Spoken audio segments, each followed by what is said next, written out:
Hello, Sagittarius, and welcome to your July 2025 reading. So, today we're going to look at, to begin with, what's in the stars. So, what's in the stars, basically looking at the moons. We have our full moon in Capricorn on the 10th of July. And so, full moon in Capricorn, that means that for the past 6 months, it's been building to show you everything that you need to see that maybe was hidden about your ambition, about how you can ground yourself and invest and make something grow here that resembles you, your engagement into this reality. And at the same time, since Capricorn is ruled by Saturn, about 2-3 days after, starts retrograding. It is in Aries. It is still going to be in Aries, but so we have this fire element where how's my willpower when it comes to the areas that Capricorn rules, which is the engagement, commitment, work, ethics, mastering this. This is my ambition and I'm going in it. So where's my fire when it comes to that? And then at the end of the month, around the 24th, we have, since we're entering Leo season, we have the new moon in Leo. So bringing again the fire. And this time it's going to be in a trine with Neptune and so on. So all the idea of this, what I will want to expand, what I will want to grow, that maybe, is aligned with my dreams, to try and build something with this, trying. So this is kind of the themes of this month of July. So let's go see, what Spirit wants you to know so that you can greatly maneuver this period. So, all right, Sagittarius. I call upon the divine. I call upon the light. I call upon the Holy Spirit. Call upon my guides to help me give a reading to Sagittarius so I can give them the message they need to know for their best path for the month of July 2025. July 2025.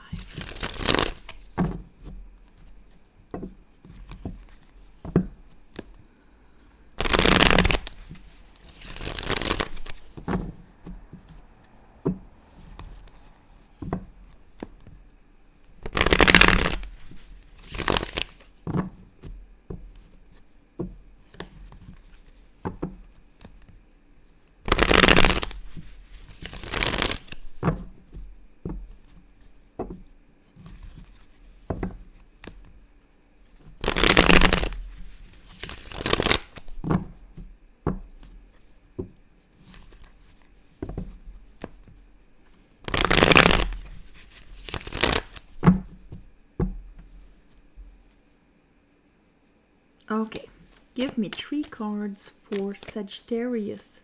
We'll start with the first one. What do you want to tell Sagittarius for the month of July? What do you want to tell Sagittarius for the month of July? We have our beautiful Empress right there, bottom of the deck. And that's interesting. We have the 4 of Pentacles and the 6 of Cups. Now, the 6 of Cups is in that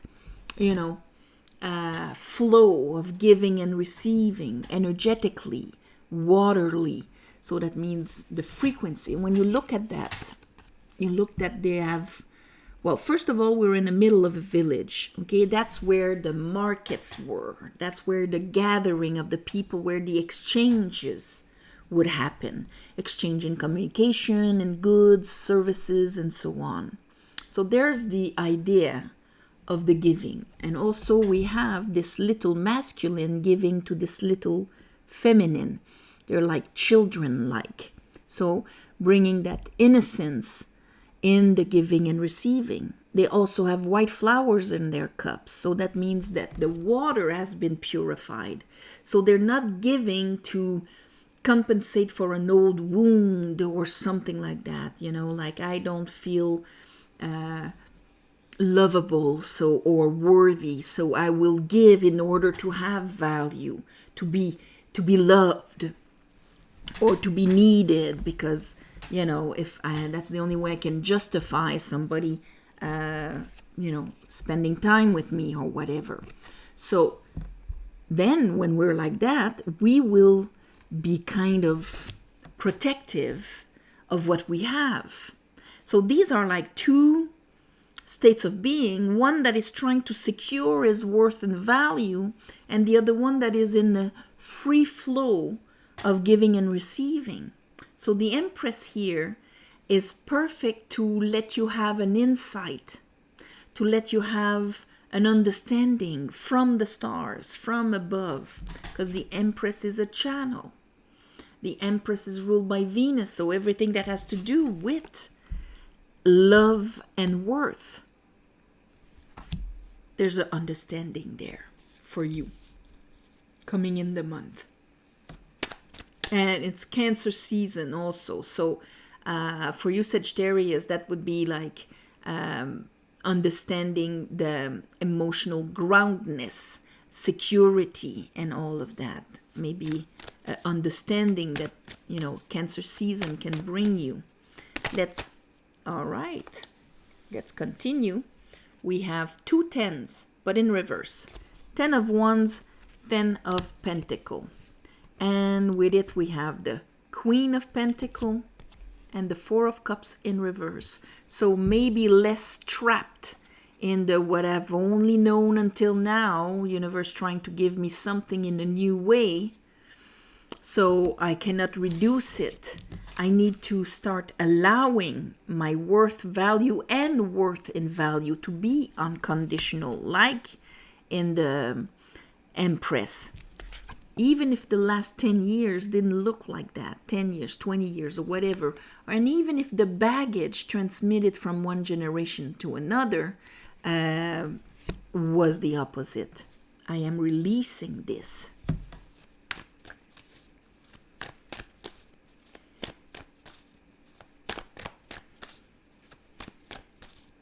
Let's see. This will provoke the Wheel of Fortune and open a gate. A gate where things will be easy breezy, where you'll be received, celebrating life, instead of being isolated, self-sufficient and isolated, protecting yourself. So this is opening to true exchange and abundance, Sagittarius. Let's clarify this. To clarify, I am using the Sea Witch Tarot. And the Sea Witch Tarot from Willow White Raven here, Belle Bear, the same beautiful lady. I'm going to leave the link under the video if you want to have access to this beautiful tarot deck. All right. So let's clarify this.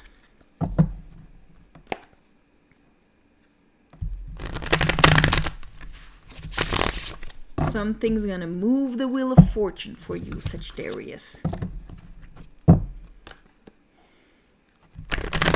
Maybe you've got that beautiful 6 of Cups open heart, but the flow needs to appear in your concrete life also, in the Pentacle life, even if you've never had that before.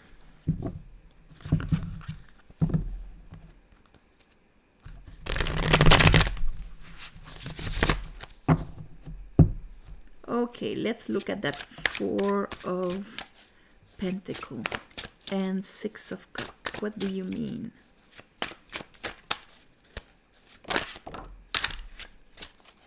All right, so we have the Tower in the bottom of the deck. So there's a shift that is coming here. And Judgment, and the Three of Pentacles in reverse. So that would be pulling a judgment. Okay, the Three of Pentacles in reverse, this is when, okay, here I am in my Six of Cups and what I want to offer and what I can receive and all of that on a vibrational level. But when it comes to the concrete, when it comes to building my my reality, my world concretely here, there has to be a judgment. And before the judgment is done, because now it's in reverse, but it's gonna probably flip back around during the month. And here is the judgment on this beautiful deck. Jugement, le jugement. So that means that right now, as we come in, maybe the unresolved things will come up to the surface. Maybe we'll feel them more, creating some kind of pressure. But it is to push you to actually pull a judgment on these things. The Tower is going to make it crumble. It's going to help you undo, crack open the abundance, but all the way to the material also.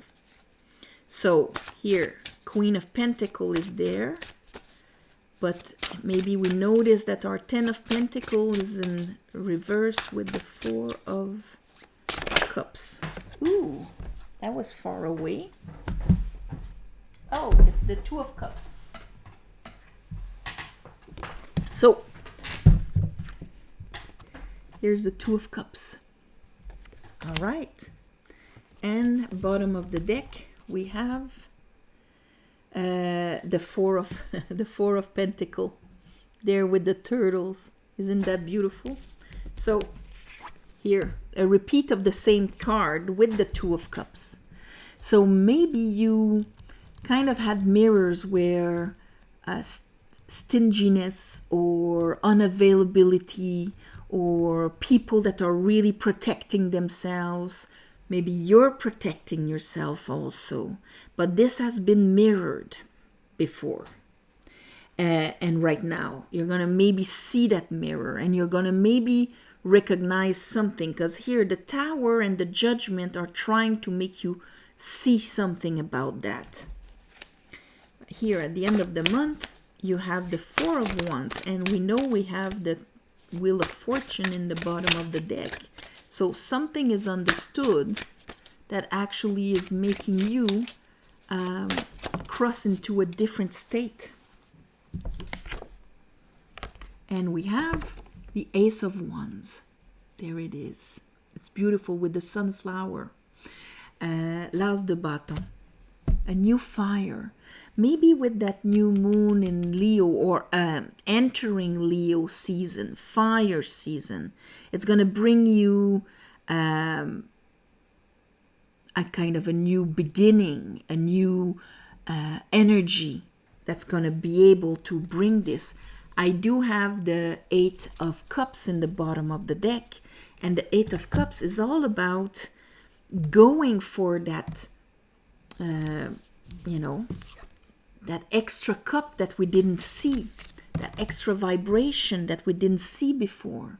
So it's allowing yourself to go from one state to another, from an insatisfactory state, and going out there to, yes, it exists out there, I'm going.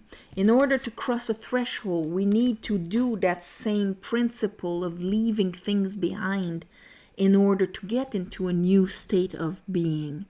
So the judgment and the breaking, you're going to see things that are like going to bring you to the point where, you know what, I've got to leave that behind. It doesn't make any sense. So that you can start anew here, but based on a new understanding. I'm just going to ask, what is the Wheel of Fortune? Because the Wheel of Fortune, yes, with the Eight of Cups, that means, yes, things will change because you're actually aiming and going for that new higher reality, vibration, communion with life, that extra cup. So let's see, Wheel of Fortune. Do you want to say anything else about the Wheel of Fortune for Sagittarius. Maybe you were afraid to risk it before. Yeah, it's a decision. Two of Swords. And you were afraid to risk it, but now you're gonna go. That's the Hermit. Because it feels right. And you came to the conclusion, Ten of Swords, that this is something that you're not gonna let yourself be sabotaged from it or anything like that. You're gonna do what feels right. And what feels right is to actually go take that Ace of Wands and cross the threshold. I don't know what will be your specific new beginning, but it will really bring something different in your life. And for that, you need to open yourself and take the risk. That's why that Four of Pentacles is being bombarded and trying to crumble. And it's not because that was the mirror in your life before that it's going to be the same thing now. Take the risk. Cross the threshold. Experience things in a way that you haven't experienced before. So I'm going to call this Take the Risk, Sagittarius, which is funny because you're the one that usually has no problem stepping out of your comfort zone. But maybe not when it comes to this. Maybe this was like emotionally it came from a place of balance. It's just that there's that fear and stiffness, not availability, that kind of came and hindered. But you've got this. Take the risk. So on this, my beautiful Sagittarius, I am sending you all my love and light. Thank you for watching, sharing, commenting, and all of that. With the link to the tarot deck, you have also mysticwitchtarot.com if you want to have a private reading, or if you want to have access to the tarot book about tarot and the Tree of Life, and tarot course and whatnot. So it's all there. Also, thank you for watching, sharing, commenting, and please subscribe to help grow the channel. And also thank you for the ones of you who gave donations. It helps more than you think. And on the new moon and the full moon, I ask the divine to give you back in the shape that is the most beneficial for you. On this, have an amazing month of July, and I'll see you next month.